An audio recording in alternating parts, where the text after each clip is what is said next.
Good afternoon, everyone. This is Tom from Renters Warehouse. Today we are doing the move-in inspection for the property at 617 Montgomery Street in Port Washington. Today, Bob Smith and his wife are moving in. Hello, Bob. Purpose of today's video move-in is just to document the overall condition of the property, and we're also going to walk through with you on a couple of the mechanicals so you guys understand what it is you're moving into. This is a 3-bedroom, 1-bath lower unit, recently remodeled. This unit has not had a tenant since the remodel, so you guys will be the first moving in. Congratulations. Here is bedroom number 1 with a closet.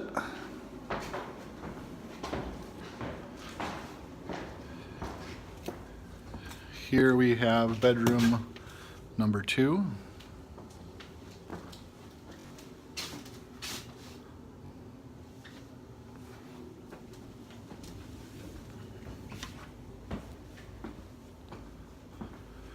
And here in the back we have bedroom number 3.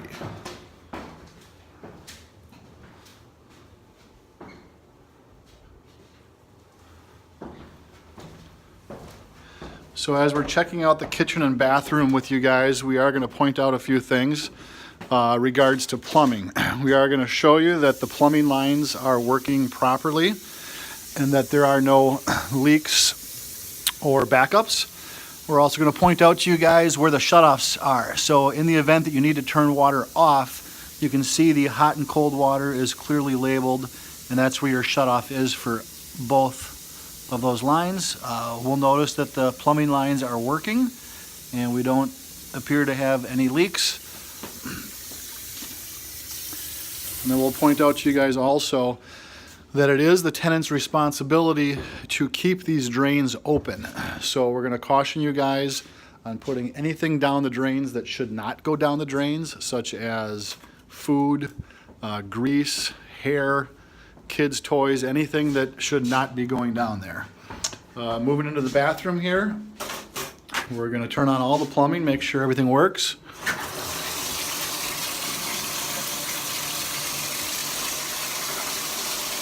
Same thing down here. You guys have hot and cold water shutoffs underneath the sink, and if you need to turn that off.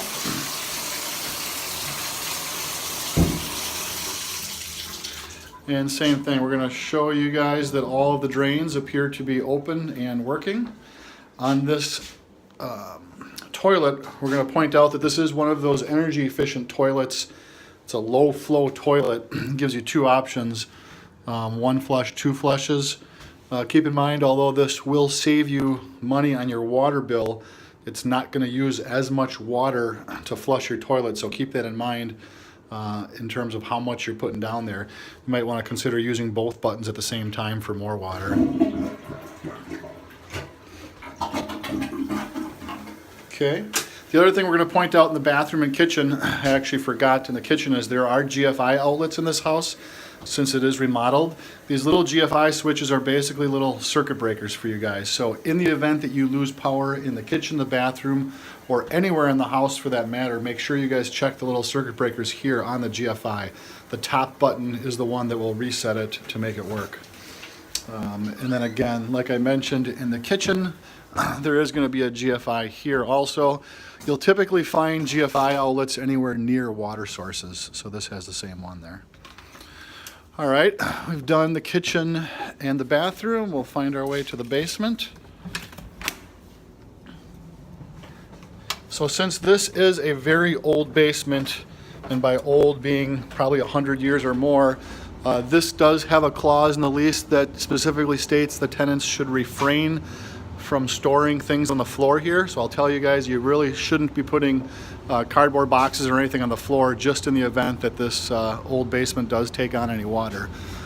In the corner here, we're going to find the circuit breaker box. Pretty self-explanatory. This is your main circuit breaker to turn off power to the entire house. And these are your circuit breakers, which look like they do have some labeling in terms of the living room and the kitchen. We're going to move over to the main water shutoff, which is important to point out. We're going to show you here, you got the main water line coming in to the property. This T-handle is going to turn off water to the entire property. Now keep in mind this is a duplex. You do have 2 water meters. These are clearly labeled 617 and 619. So if you do need to turn off the main water to either unit, you'll just turn these off right here. But again, keep in mind if you turn that T-handle off, you are going to be turning off the water to the entire property, including your neighbor upstairs.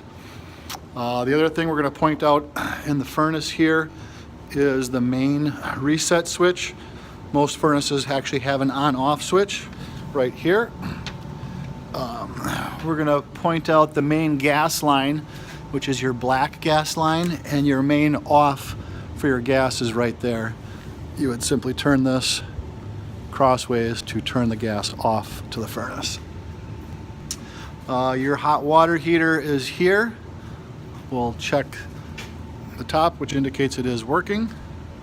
And you do have some relighting instructions written right on the hot water heater here in the event that you were to lose your hot water heater if the igniter was to go out.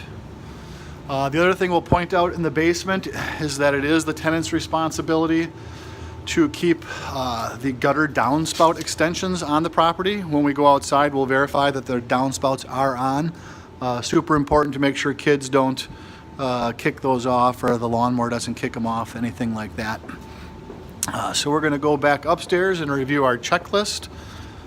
And you guys will be getting a tenant's handbook today also that has some good information for you in terms of resources and who to contact if you have questions, things like that.